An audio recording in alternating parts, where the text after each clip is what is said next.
we had our 1-month celebration, anniversary celebration. Before, the last time I preached here was about Ephesians.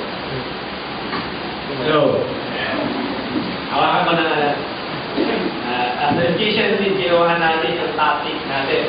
It's about maturity in the family of God.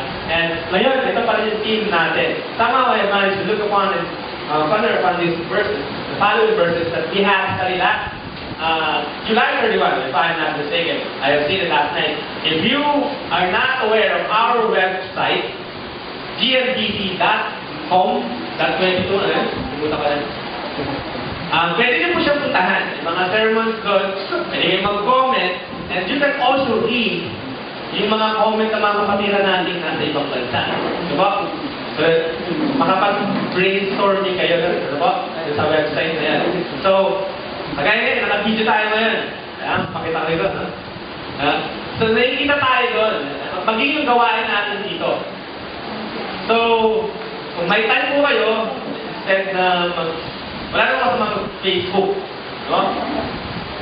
Kahit pa paano, daanan nyo yung website natin. Ano po? Bigay kayo ng comment, bigay kayo ng illustration, ng reflection nyo on what you have learned sa mensahe natin. Ano po?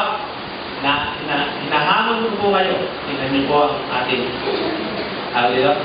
website. Eh naman sa bagay, papatuloy mo natin yung pag-aaral natin from the book of Ephesians. I will be getting our topic on 17, verse 17, chapter 4, verse 17, and to 24. Mamaya, tutuloy ko na lang sa 25 kung bakit natin kailangan natin pag-aralan ito. Kaya may tanong po ako dito. Sino po sa atin dito ang nais makilala ng church ito? Siyempre, kahit sino naman sa atin, gusto natin makilala ng church na ito. Eh yung Friday nga lang, may pagkain na. Nakapag lumadalo. Ang church na ito, kilala, no? Kilala sa, ito, ganyan sila dito. Pero, nakakapagsaka, ay, gusto natin makilala ng church na ito. O content nga dalo. Ano na yung problema, no? Ang tao ba't nasa labas o yung tao nasa loob? Hindi na natin ito, no? So, sino sa inyo ang kaya ng pamalita ang church na ito? Maaaring sabi, pastor, never, no? Nakakaya naman, sisindan kasi ito, ang pangit na ugali, baka pag dinala ko sa ito, kung bisita ko, baka matisod. Alam mo, pastor, kasi mukha pa lang kasi niyan, parang may mga bakod na natisod. Ha? Ay naman, baka pag dinala ko dito yung brother, yung kapatid ko, kamag-anak ko, naman si brother, ganito, baka makausaradahan, ngitian, may utangan. No? Okay? Ay nako, ang dami dito na parang feeling. Siya ang pinakamayaman sa buong mundo. Alert! Sige, ikaw na. Tama yung mga reason na hindi natin, kaya nasasabi natin, kaya kung bakit minsan nangandalan tayo kumaki, kaya sabihin na, may church dito, sa Santo Niño, buhay. Diba? Nako, pagkaganyan lagi ang sinasagot ng taong tinatanong mo, kabahagi ng isang iglesia, may problema ang taong yun. Hindi yung iglesia ang pinabibilangan niya. Siya yung may problema. At pagka may nagtanong patungkol sa kanya, ang maaaring ibang tungkol sa kanya, maaalala sa ganito, alam mo, magtatanong ako sa ditong tao. At ito lang yung sinasabi niya, puro negative. Ha? At maaalala sa ganito, ay nako, walang ginawa yun kundi magbilang ng mali. Kundi makakita ng mali. Walang nagawang tama yung tao yan. Puro na lang mali, hindi na yan. Diba? So, di ba, ang pangit pagkaganon, maalala ka dahil sa pangit mong galit, sa mali mong nagawa. Mas lalong pangit kung naalala ka, sa tuwing kayo pinag-uusapan, na hindi maganda yung presentation sa'yo. Di ba? Mas lalong higit na hindi ka nagugugod. Kung ang mga taong nasa likod mo, yung na, it's in danger, kasi extreme. Tandaan po natin, lahat po tayo ng mga alam mo, yung mga taong sinusunod sa atin. Yung mga taong nasa likod natin, sinusundan ang yapak natin. No? At ang nakakapangambalik ko, yung mga taong nasa likod natin, pinamamaritan para tayo ng hindi maganda. No? Sabi nung lagi kong illustrator, alam mo, kahalin na ako dyan. Hindi ko na kailangan mali ang ginagawa ko, kahalin na ako dyan, no? Papunta ka pa lang, pabalik na ako. Maraming mga ganyan na ilustrasyon. No? Pero ang sasabihin ko sa kanila, ang dapat sabihin sa kanila, dapat ilagay sa isip nila. Tanda lang, alam mo, ba't ka bumalik? Sinusundan kita eh. Bakit ka bumalik? Yan ang nakakapangamba. Kapag ka tayo nakikilala tayo, unang-una, dahil naalala naman tayo, nare-remember yung pagkatao natin, dahil sa masamang ugalit natin, masamang mga ginagawa natin, mga magpapukulang natin, hindi lang ugalit natin, pagpukulang natin. Pangalawa, pinamamalitan pala yung maling ginagawa natin. So, kaya mga kapatid, may tanong po ako sa inyo. Is your legacy, ang mahirap na, bago nga pala, mahirap aalis tayo sa iglesia nito. Wala kang legacy ang iwan. Mga kabataan, ikakailaga sila. Siguro 3 years from now, 5 years from now, may mga tao na yung mga yan. Ano pala sa kanila? May iwan pa kayo kagaya. Diba? Siguro sa mga may edad na sa iglesia nito, somehow, hindi ko alam, pray kayo or naging successful kayo sa bagay na yan. May naiwan kayo. No? Anong legasiya? Anong alaalang, karapat-dapat na alaala ang naiwan mo? Is your legacy worth remembering or ang legasiya mo ba ay karapat-dapat alalahanin? Diba ba? Is your legacy worth imitating for? Alam mo na sarili mo? Hindi na yun, kung isipin yung legasiya. Am I worth imitating for? No? Karapat-dapat ba akong gayahin, pamalitan? Hindi. So, ang legacy mo ba'y marapat na pamalitan? Ngayon linggo ito. Napag-aaral natin maturity is my legacy. Dapat, maturity is the family of God. Maturity must be your legacy. No, malaking taklaw ito ng pag-aaral, pero bibigyan ko lang kayo ng konti. Konti lang, 3 puntos lang. Itong mga nagkataon, may nabasa akong parang article. Si Stefan Sigmund. And Stefan Sigmund, he has been trying for many years to get his name in the Guinness Book of Records, World Records. His recent attempt went up in smoke. Ang una niyang attempt, may around 700 plus na sigarilyo, dapat niyang ubusin yan. Pero hindi siya kinilala ng Guinness Book of Records kasi may mas mataas pa doon.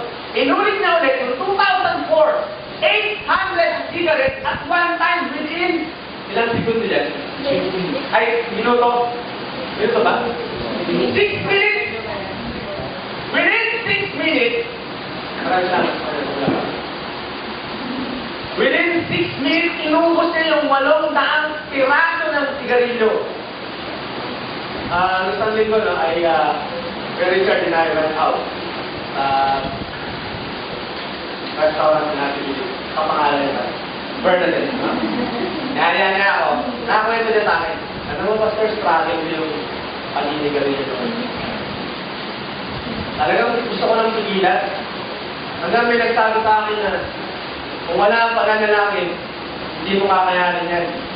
Tagalan mo yung sarili mo, hindi ka mananalangin. Kung wala ang kapangyarihan ng panalangin, hindi mo kayang malagpasan yan, sabi sa kanya. So, ginawa niya.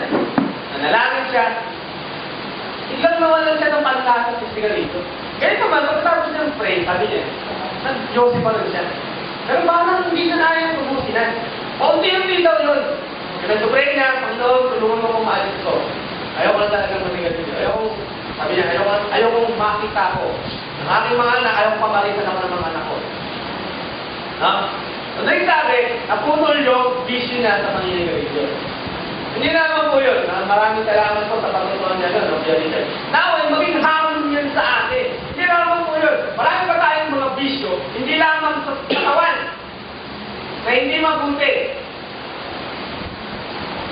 Hindi lamang panindigan review. Dito pag aaralan natin yan. Diba? Hindi parang mga issue ginagawa natin. Issue pala, hindi natin alam. Diba?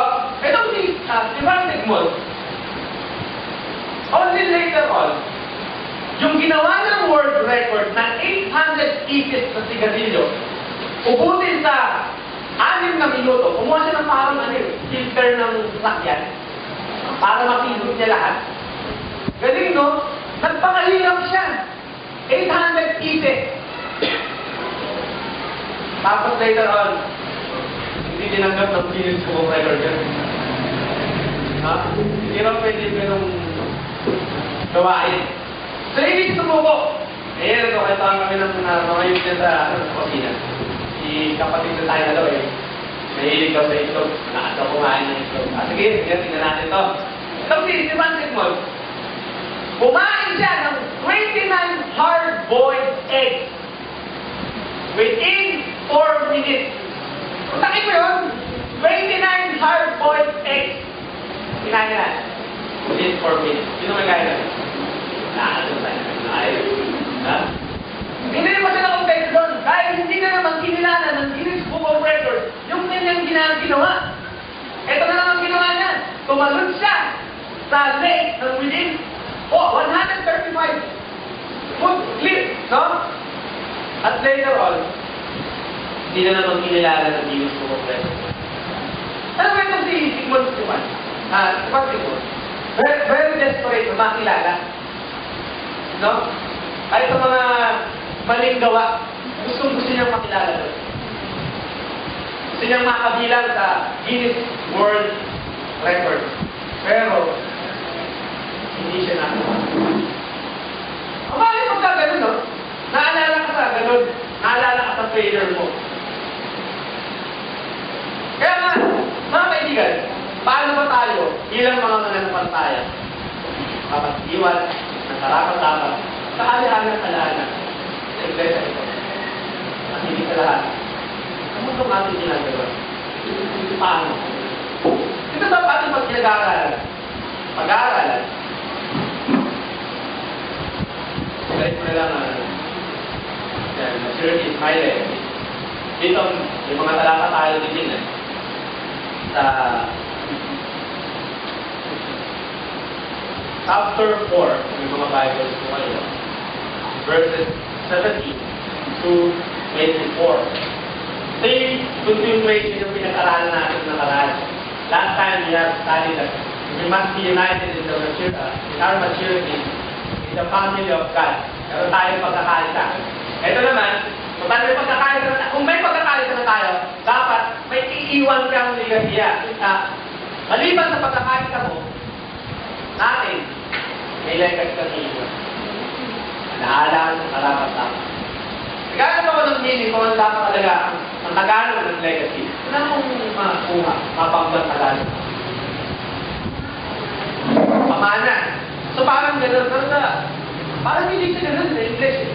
May parang kailangan papaluan natin ang buong kaliwanag itong katagang salitang legacy. Hindi mo ba? Parang alaala, pamanang alaala. Parang gano'n, no? So, ayan. Itong si Pablo, sinabihan niya si Timoteo, verse 17, now then, this I say, to testify in the Lord, that you must no longer walk as the Gentiles do.